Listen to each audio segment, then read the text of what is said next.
What's going on, everyone? Juicebags here, and welcome back to some Dungeon Defenders 2 and another defensive spotlight. Now today I'm not going to be talking about one spotlight in general or one defense in general. I'm going to be talking about them all, and as you see, it's time to talk walls.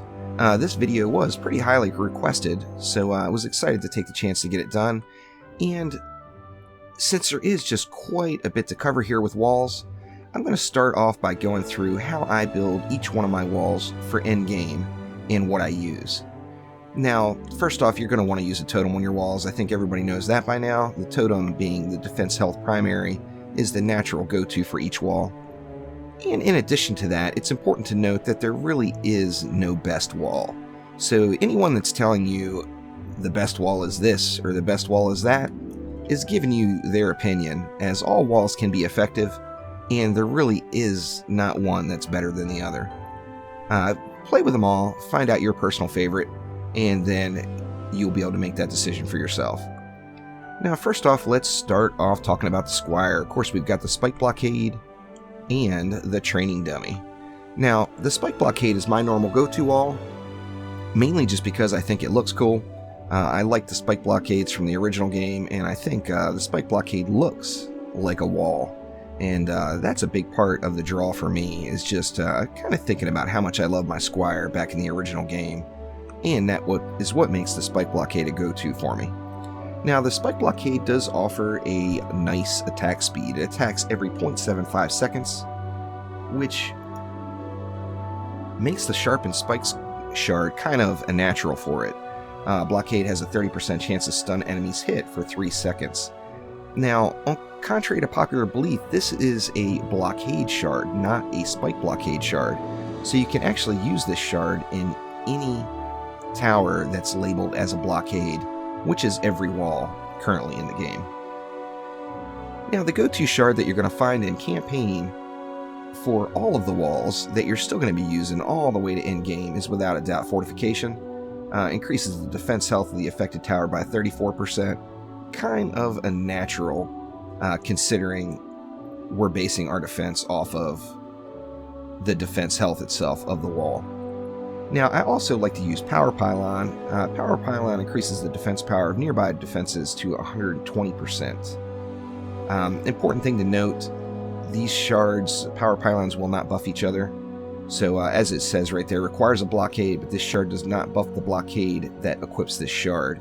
Which means if you have two blockades next to each other, they're not actually going to buff each other. And then the training dummy. I use a real similar shard setup for the training dummy. As fortification, of course, is the natural, and sharpened spikes, the training dummy will attack constantly as it spins, making it just ridiculously powerful when combined with sharpened spikes. Now, I also like to use Explosive Guard in the mix here just for a little damage. I do periodically, I'll swap them out with Shielding Guard, as maybe it's all in my head, but it seems like my training dummies do take a bit of damage. Now, in addition, although you can see the area of effect of the training dummy on the ground there, that is not the area that it is blocking. That is the area that it is attacking, which means some situations may require more than one training dummy, where you could get away with one spike blockade, and you have to make the decision, do you want to spend that DU on walls, or do you want to spend that DU on more damaging defenses? Moving on along to the Apprentice and the Arcane Barrier. Now, the Arcane Barrier was a favorite for quite some time, as it does do a very nice amount of damage. However, it is important to note the Arcane Barrier doesn't attack. The Arcane Barrier will explode once it takes 25% damage. So the wall has to take damage before it will do anything damaging out there. Now, as you see, I currently do have Sharpened Spikes and Fortification in there. Sharpened Spikes, it's pretty questionable whether or not you want it. The reason I do take it is the explosion, when it does go off, is substantial enough where it has a very solid chance of stunning everything in the immediate area, which is kind of nice. So although that is definitely the least effective shard that I'm currently using on my Arcane Barriers, I still choose to keep it in. And then Power Pylon, of course, as we all know I love my EV and my Proton Beams and Weapon Mans. And Power Pylon is very easy to set up a whole chain with that shard. Now moving on to the Abyss Lord, we've got the Skeletal Orcs and the Mighty Colossus. Now of course the Colossus you can only put down one per map, so if you want to use more than one Colossus you have to level up a second Abyss Lord, and then that would allow you to put down two. Now taking a look at the shards on the Abyss Lord. The Orc Blockades, or Skeletal Orcs as I like to call them, are very effective and they can actually do a lot of damage. I do mean a lot of damage if you're playing actively on your Abyss Lord. Direct command is very powerful combined with the Orc Blockades. On that same note, the Colossus as well, very strong, can do insane damage. I'll hop to the Colossus in just a moment. The Orc Blockades have a unique shard for their defense called Electric Fingers, and that's what I choose to use. Skeletal Orcs have a 30% chance on hit to deal an additional 400% of their defense health as storm damage, and it bounces 3 times. So you've got a built-in chain lightning into your wall basically, and it is just awesome. Now you combine this with some sort of drench, and you've got the Electrocute combo created from your walls of all things. So meaty. Now, in addition, of course, I am using Fortification and Sharpened Spikes, as these are pretty much go-to shards for me. Now, the Colossus does such a ridiculous amount of damage and has such insane health scaling. I actually take my Colossus back a little bit and focus a little bit more on the defense side. This is actually the only blockade in the game that I personally don't use Fortification with, as I am going for all straight up power. Anytime I put a Colossus down, I want it to put some work in. So on my Colossus, I'm using Defense Rate, Vampiric Empowerment, and Destruction. And this allows the Colossus to have a nice bit of defense power. And as you see there, 575,000 DPS. That's with no points, no Ascension at all spent into it. So you have a wall putting out damage like that. You combine Direct Command on top of it if you like to play actively on your Abyss Lord, and you have got one meaty wall. Now moving on along once again, we have got the Maul of the Earth Drake from the Lavamancer. Now, a lot of people love the Maul of the Earth Drake, myself included. However, one downside is it does just cost a ton. So if you're willing to spend 60 DU on a wall, you've got yourself a wall with very nice health scaling, about almost twice as wide as a normal wall. However, you do have to pay for it. So I personally try not to use Mauls unless it's an area where I would have to use 2 spike blockades. Now, like I said, Mauls are meaty, but you do have to spend the DU. And once again, you have to make the decision of, do you need a wall this meaty if you had that extra DU and damaging defenses, as mobs may die a little bit quicker and may not even make it to your walls. So although the Maul is just an absolute beast, it kind of decides whether you want to kind of turtle up and have packs of mobs on your walls, or if you want to kill everything out front. Now on the Maul of the Earth Drake, I do use Fortification, Crumbling Stone, and Deadly Strikes of all things. The Crumbling Stone with the Maul's Petrify does get a benefit off Deadly Strikes, and it does increase its range. Let's see if we can get that there. So as you see, I've got a very nice range on my Mauls, and I do like to make sure that they start petrifying way out front and not waiting until enemies get close. Now moving along, we've got the Mystic and the Dryad next. First we'll talk about the Mystic.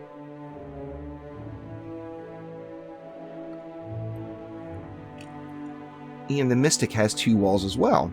Now everybody's going to say, what? The Obelisk isn't a wall, but if you actually look at the tooltip, it is labeled as a blockade. So any shards that you use in walls, you can use in the Obelisk. Now the Obelisk gets its greatest benefit from the maximum appeasement on a Mystic, so if you're playing actively, an Obelisk would be a nice choice. I personally don't use my Obelisk as a wall at all. I do use it as just a defensive tower periodically. However, I rarely play actively on my Mystic. When I do, though, the Obelisk is definitely fun to throw into the mix. Now, Viper's Fangs is the second Mystic wall, actually is the first Mystic wall, and it is the true wall from the Mystic, in my opinion.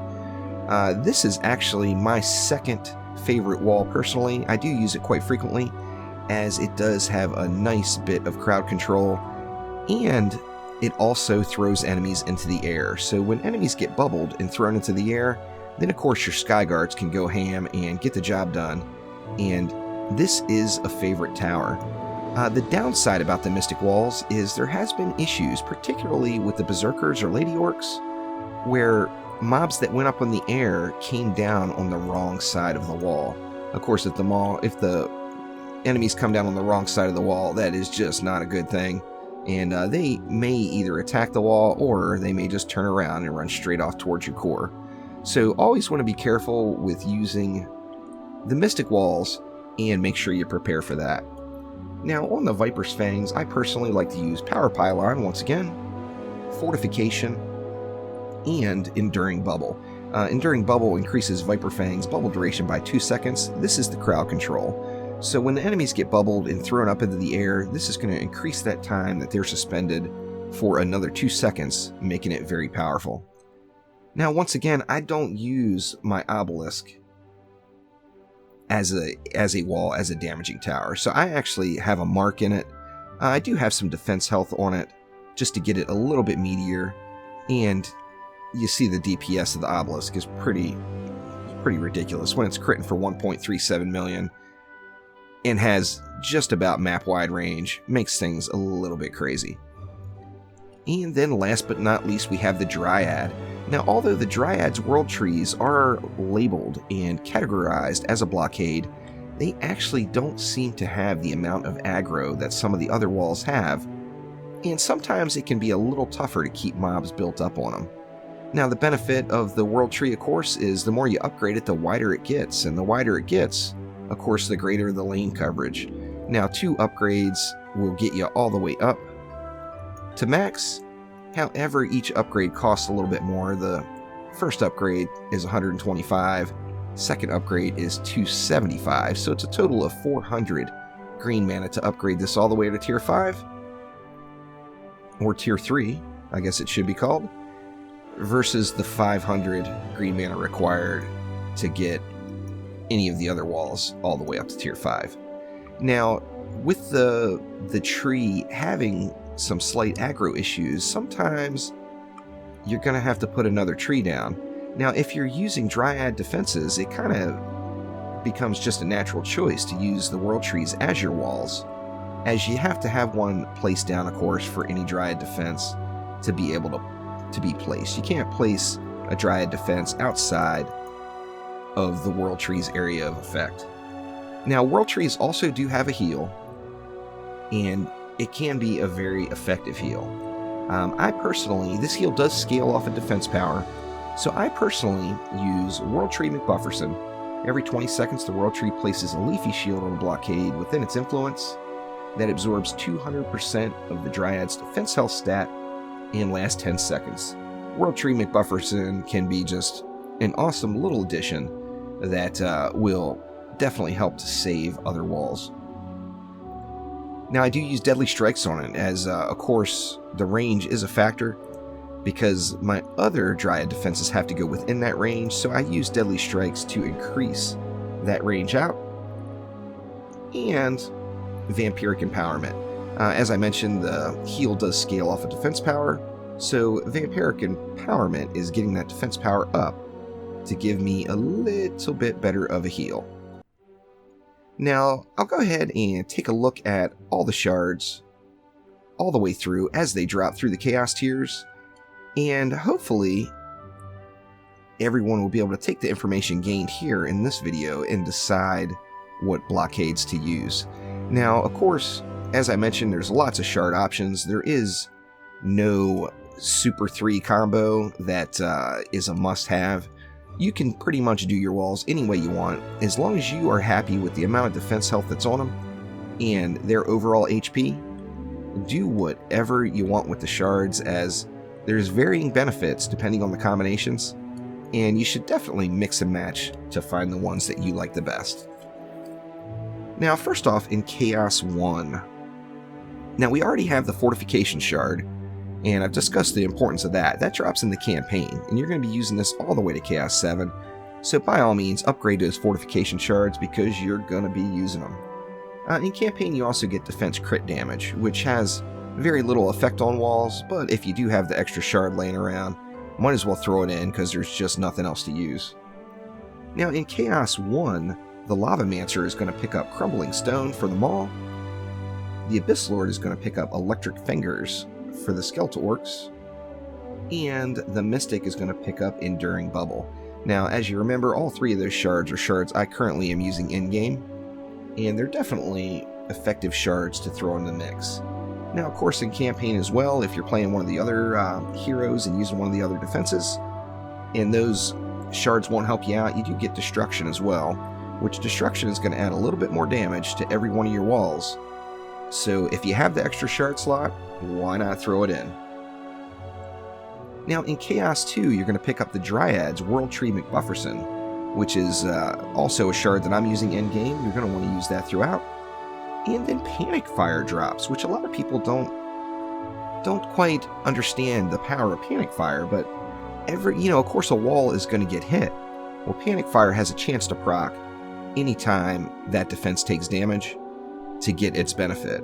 So Panic Fire on, say, a Spike Blockade in the early Chaos tiers can really help out to add a little bit more damage to any packs of mobs that are bunching up on your walls. Now in Chaos 3, Shielding Guard is going to drop. As you noticed all the way through, I don't use Shielding Guard on anything right now. Although it seems very powerful when you first get it and can be very beneficial, when you get into the higher Chaos tiers, the amount that it shields, it seems like it doesn't quite scale appropriately, and it's not, in my opinion, as effective as some of the other shards. So once again, if you have that shard slot available, by all means, throw Shielding Guard in, and it will help your walls last a little bit longer through the course of your journey leveling up. Now Chaos 4 doesn't drop any wall shards. There's nothing for blockades in Chaos 4, so just stick what you have up until then. In Chaos 5, we get a few other important ones, and that is Boosted Blockade for the Monk. Now, Boosted Blockade, of course, doesn't go in a wall, it goes in a buff beam. However, if you're having a tough time with your walls taking too much damage or your walls going down, Boosted Blockade can really save the day. Now in C5, you're also going to get Explosive Guard, and Explosive Guard was one of my favorites all the way till Chaos 7, as the damage from Explosive Guard does indeed rack up if you're playing a map where mobs are starting to bunch at all on your walls.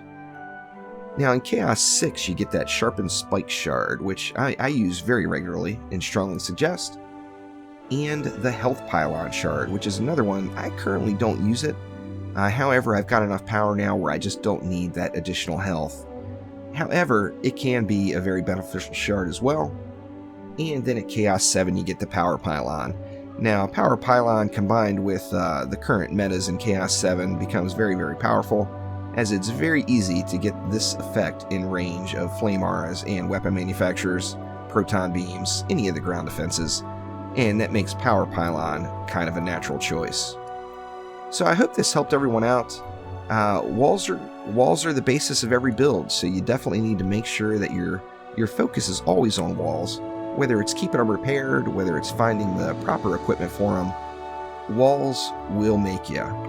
Strong walls can make a weaker build win, and weak walls are going to require a stronger build to win. So definitely always put some time into your walls and get them to where you want them to be, and find the combination of shards that's right for you. So that will do it for now. Thank you very much for watching. Click that like button and please subscribe to the channel, and then let me know in the comments below what defensive spotlight you want to see next. I know a lot of people want to see the hero spotlights, and the hero spotlights are coming. However, I wanted to get some of the basic info out there about the defenses themselves before I start working on the heroes. So thanks again, and I'll see you next time.